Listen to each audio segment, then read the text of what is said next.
우리가 한 해를 마무리하는 이제 남은 2달의 시간 가운데 들어가게 되어지는데, 이 남은 2달의 시간 가운데 있는 것이 특별히 우리 신앙의 사람에게는 너무나 중요하고 아주 특별하다라는 겁니다.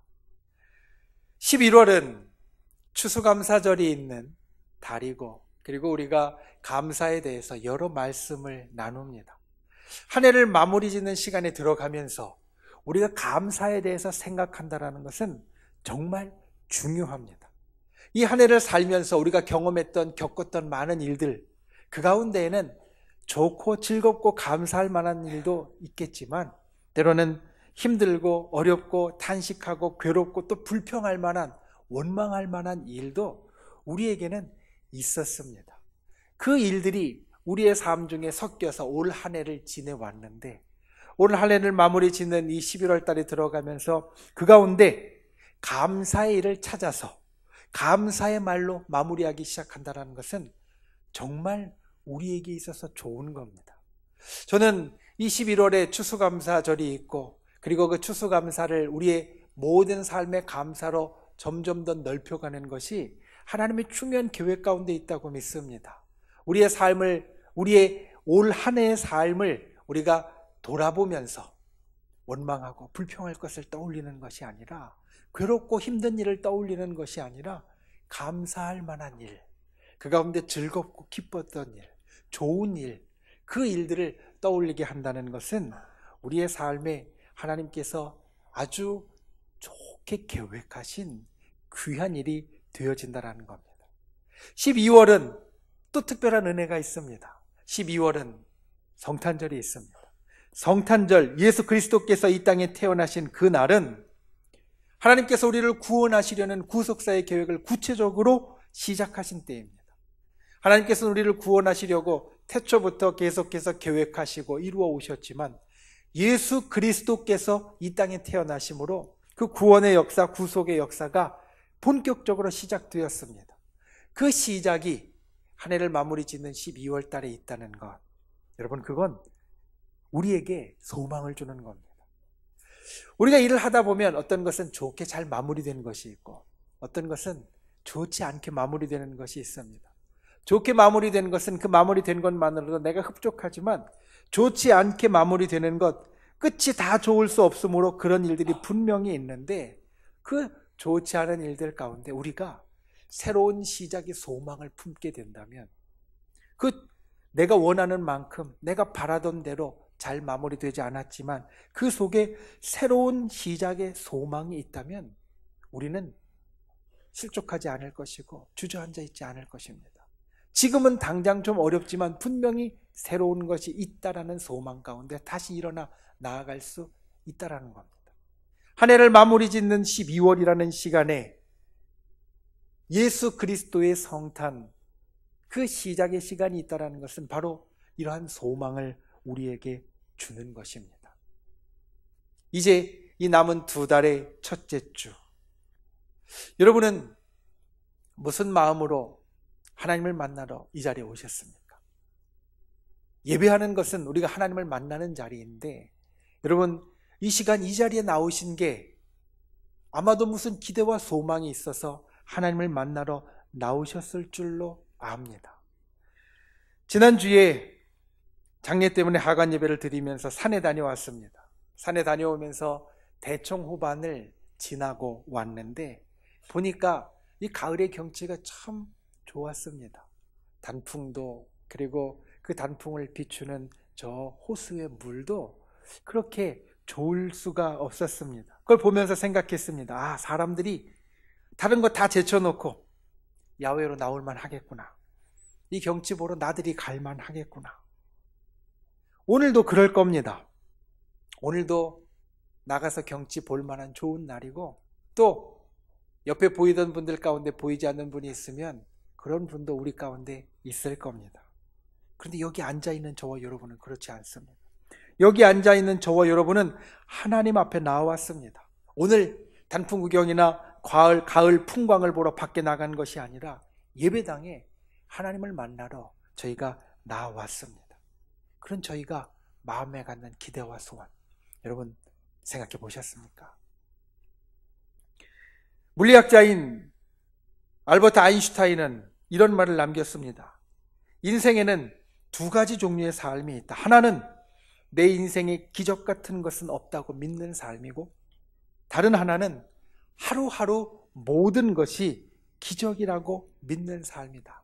그런데 나는, 이 아인슈타인이 말하기를, 나는 내가 생각하고 추구하는 인생은 첫 번째가 아니라 두 번째, 전자가 아니라 후자의 삶이다. 이 아인슈타인에 대해서 생각해 보면 이 말은 참 의미가 있습니다. 아인슈타인은 물리학자입니다. 물리학이라는 것은 철저하게 계산에 기반해서, 수학에 기반해서 그 결과를 내는 학문입니다. 그러니 이 수학이라는 것, 계산이라는 것은 어떻게 기적같이 하루아침에 뚝딱 되어지는 것이 아니라 천천히 하나하나 수식을 풀어가면서 단계 올라가는 것인데, 아인슈타인이 이런 이야기를 한 겁니다. 나는 내가 만약에 두 가지 삶 중에 하나를 찾는다면 기적이 없는 삶이 아니라 하루하루 모든 것이 기적이라고 여기는 삶을 살겠다. 내가 어제 계산하고 오늘 계산하고 내일 계산할 걸로 결과를 내는 기적이 아니라 내가 하나하나 쌓아가는 삶을 내가 기대할 것이 아니라 나의 인생의 순간순간이 모든 것이 다 기적이라는 삶을 나는 기대하며 살고 싶다라는 겁니다. 저 여러분, 이 시간 함께 나누는 말씀을 통하여서 이 한 달 11월을 붙잡고 갈 주님의 가르침을 나누기 원합니다. 그리고 그 가르침을 통하여서 이 아인슈타인의 말처럼 우리의 삶에 하루하루 기적을 만들어갈 수 있길 원합니다. 이 한 달의 시간, 아니 우리의 삶에 남은 시간들, 여러 날들을 지내면서 오늘 우리가 함께 나누는 말씀을 기억하고 그 말씀으로 하루하루 기적을 만들어갈 수 있는 그러한 복된 인생이 되실 수 있기를 예수님의 이름으로 축원을 드립니다. 첫 번째 기억해야 될 것, 감사는, 우리가 11월 달에 나누는 이 감사라는 주제의 그 감사는 생명에서 나온다라는 겁니다. 여러분, 무엇이든지 근본이 있습니다. 근본에 대해서 가장 알기 쉬운 것은 나무입니다. 우리가 겉으로 볼 때 나무에 큰 줄기와 가지와 그리고 무성한 잎들이 있지만 그 나무의 근본은 뿌리에 있습니다.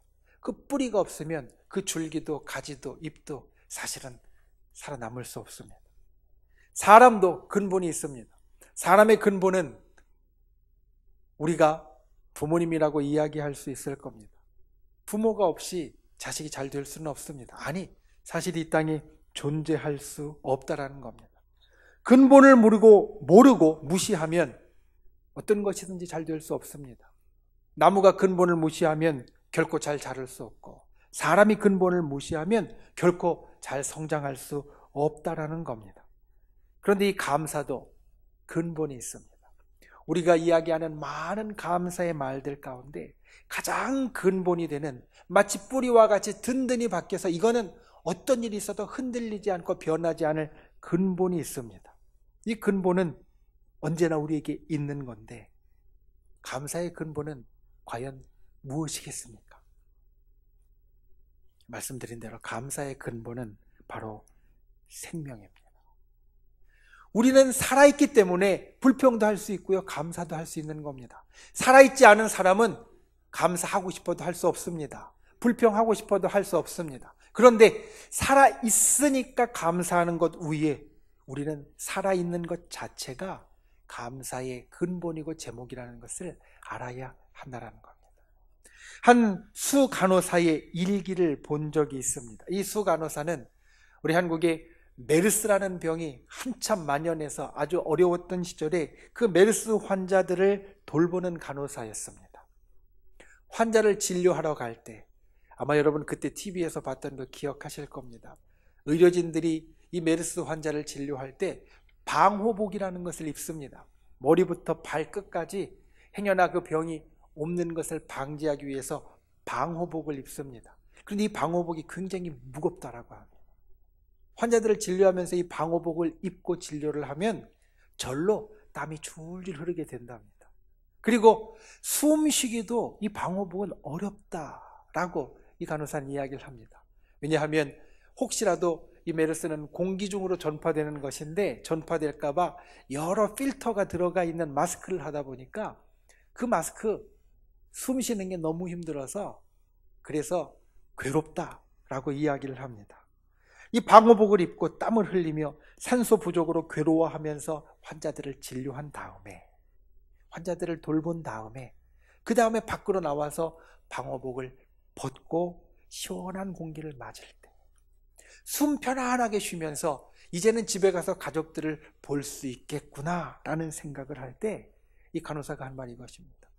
살아있다는 것이 이렇게 좋다는 것을 절로 감사하게 되더라. 그 무거운 옷 벗고 그리고 숨쉬기 힘들게 하는 마스크 벗고 시원한 바람 맞으면서 집에 돌아가 만날 가족들을 생각하면 절로 내가 살아있다는 것에 감사합니다 라는 말이 나오게 되더라는 겁니다. 이 말을 생각하면 지금 여기에 있는 저와 여러분들 가운데 감사하지 못할 사람은 아무도 없습니다. 왜냐하면 우리는 다 지금 숨쉬고 있는 사람이고 생명이 있는 사람이기 때문입니다. 감사하지 못할 이유 100가지보다 지금 이 순간 내가 살아있다라는 한 가지가 여러분 내가 할 수 있는 감사의 근본이라는 것을 우리는 기억해야 됩니다. 말씀드린 대로 살아있지 못하면 감사도 못하고 불평도 못합니다. 살아있으면 감사할 수 있다는 겁니다. 살아있다는 것 자체가 우리가 감사하는 모든 것들의 근본이 된다는 겁니다. 거기에 덧붙여서 더 한 가지 특별한 것이 있습니다. 그것은 바로 오늘 말씀입니다. 14절 말씀을 보면 오늘 말씀 우리들에게 이렇게 선포합니다. 예수와 함께 우리도 다시 살리사 너희와 함께 그 앞에 서게 하실 줄을 아노라. 무슨 말씀이냐면 우리는 지금 숨 쉬고 있는 생명이 있는 존재일 뿐만 아니라 우리에게는 예수님이 베푸신 구원이 있고 예수님이 친히 보여주신 부활의 소망이 있기 때문에 이 땅에 지금 우리가 살아가는 생명을 넘어서는 생명, 죽음을 넘어서는 생명이 우리에게는 주어져 있다는 겁니다. 구원이 없는 영원한 어둠과 같은 죽음은 우리에게는 더 이상 존재하지 않고 이 땅의 생명의 행여 끝났을 때라도 그 이후에라도 우리 육신의 생명이 끝난 이후에라도 부활과 영생으로 계속되어지는 살아있음의 감사가 우리에게는 이어진다라는 것을 오늘 말씀은 우리들에게 이야기해 줍니다. 그러니 저와 여러분은 세상 사람들 다 갖고 있는 이 감사의 근본, 살아있다라는 감사의 근본에 더해서 곱절의 감사의 근본이 있는 사람입니다. 왜냐하면 지금 우리가 육신이 숨쉬고 있음에 감사할 뿐만 아니라 죽음을 넘어선 부활과 영생이 우리에게 허락되어져 있기 때문에 죽음이라는 것으로 살아있음이 끝나는 것이 아니라 죽음을 넘어선 부활과 영생이 소망이 우리에게 주어져 있기 때문에 우리는 곱절로 감사할 수 있는 사람이 된다는 겁니다. 이 생명에 감사할 수 있는 분들이 되시기를 바랍니다. 오늘의 생명에 감사할 수 있는 분들이 되시기를 바랍니다. 그리고 부활과 영생의 생명에 감사할 수 있는 분들이 되시기를 바랍니다.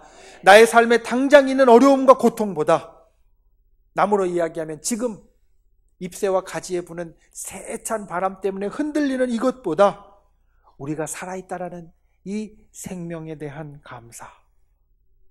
위에는 바람이 세차게 불어서 가지가 흔들리고 있지만 저 밑에 뿌리는 견고하게 그대로 있어서 이 나무를 지탱해 주는 것 같이 우리의 삶에 어떤 풍파가 있다 할지라도 우리의 삶에 어떤 어려움이 있다 할지라도 내가 오늘 아침에 눈 뜨고 내가 지금 숨 쉬고 있고 내 생명이 나에게 여전히 붙어 있다라는 그것으로 내가 감사할 수 있는 분, 거기에 더해서 예수 그리스도를 통하여 우리에게 주어진 영생과 부활로 인하여 우리는 더욱 감사할 수 있다는 그러한 것을 기억하는 분들이 되시기를 바랍니다.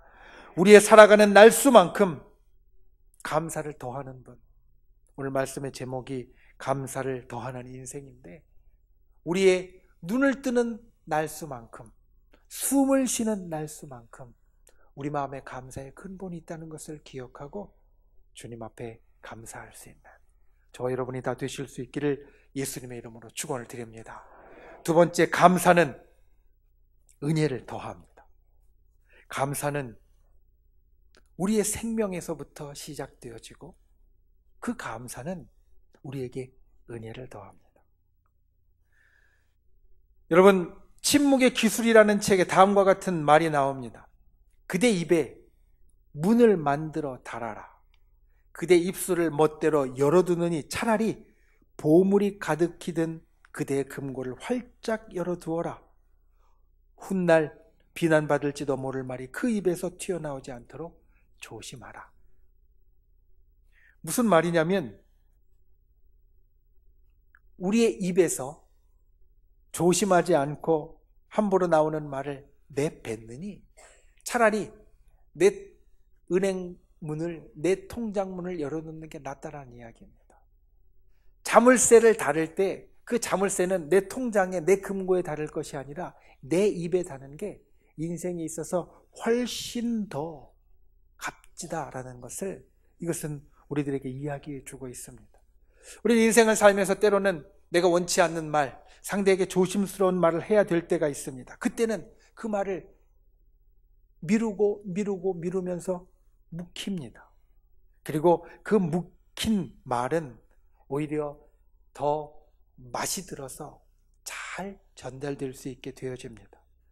말을 묵힌다라는 것은 그냥 김치를 땅에 묻듯이 시간을 보내라는 말이 아닙니다. 그만큼 시간을 보내면서 내가 지금 하고 싶은 말 참고 내일 하고 싶은 말 참고 시간을 보내면서 신중하게 생각하고 생각해서 그 말이 여물도록 해야 한다라는 겁니다. 여러분, 우리가 하는 말은 이와 같이 힘이 있습니다. 감사의 말도 마찬가지입니다. 감사의 말도 힘이 있습니다. 여러분, 한번 옆에 있는 분들과 함께 감사합니다 인사해 보십시오. 우리가 지금 뜬금없이 감사합니다라고 인사했습니다. 그런데 한번 옆에 있는 분들 표정을 보세요. 뜬금없이 다 감사합니다 인사를 했는데 인상 쓰는 분이 아무도 없습니다.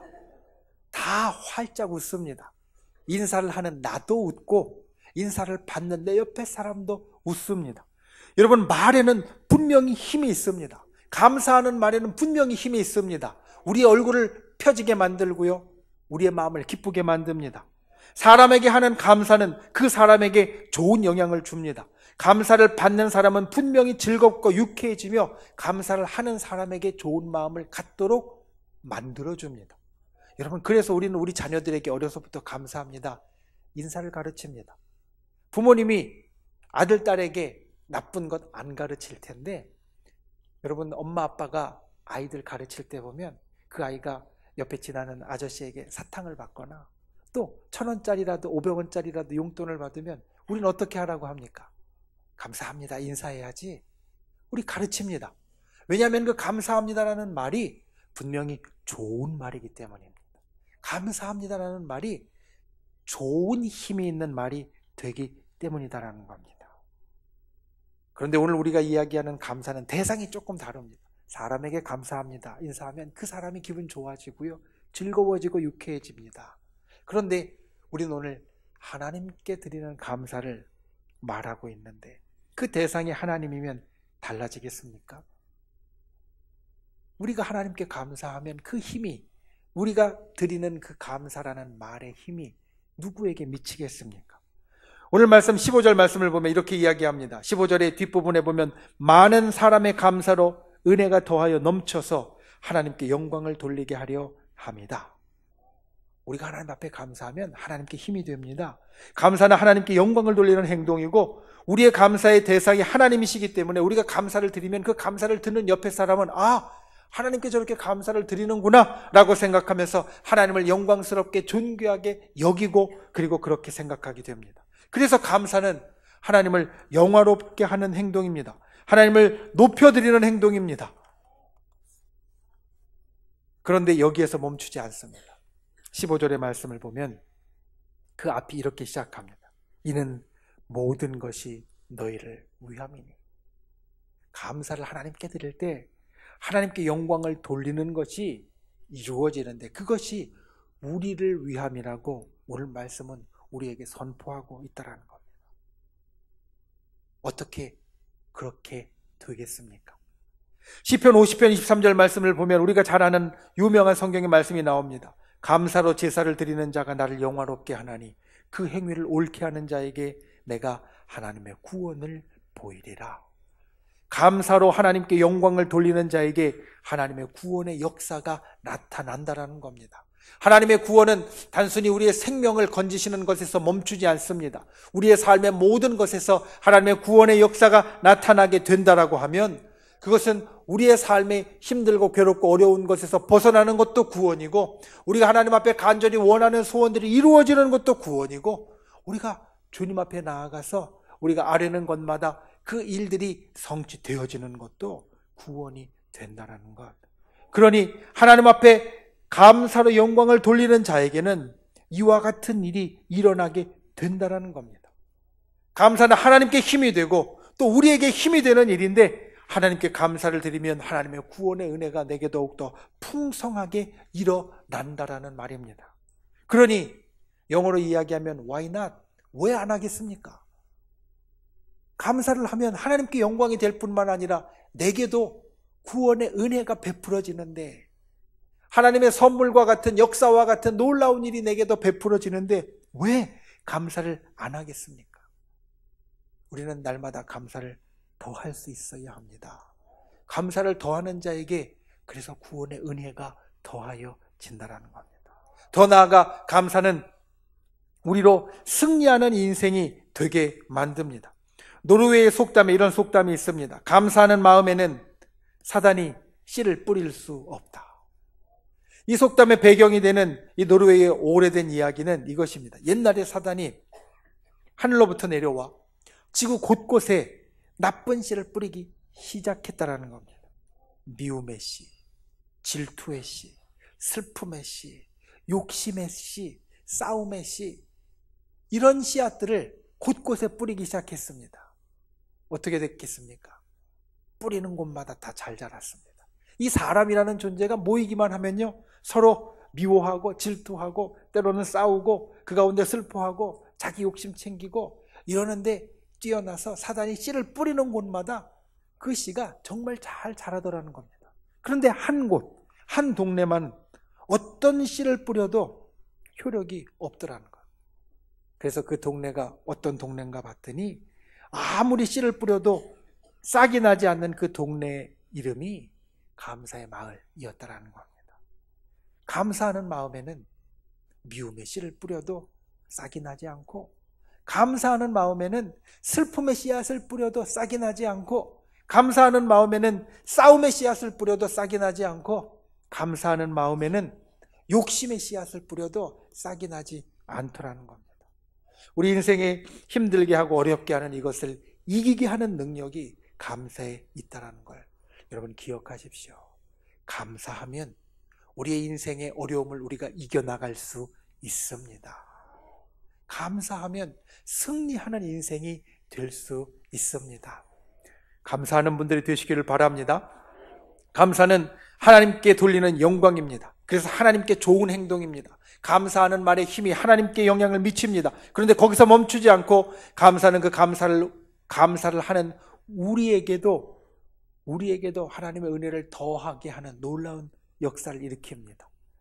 하나님께 감사를 드리면 내게 구원의 은혜가 더해진다라는 겁니다. 그리고 더 나아가서 감사하는 인생에는 악한 것이, 나쁜 것이 자리 잡을 때가 없다라는 것, 우리가 인생의 나쁜 것들을 이기고 승리할 수 있다라는 것, 이것을 기억하고 날마다 감사를 통하여 하나님의 축복을 더하는 은혜의 인생을 사는 저와 여러분이 될 수 있기를 예수님의 이름으로 축원을 드립니다.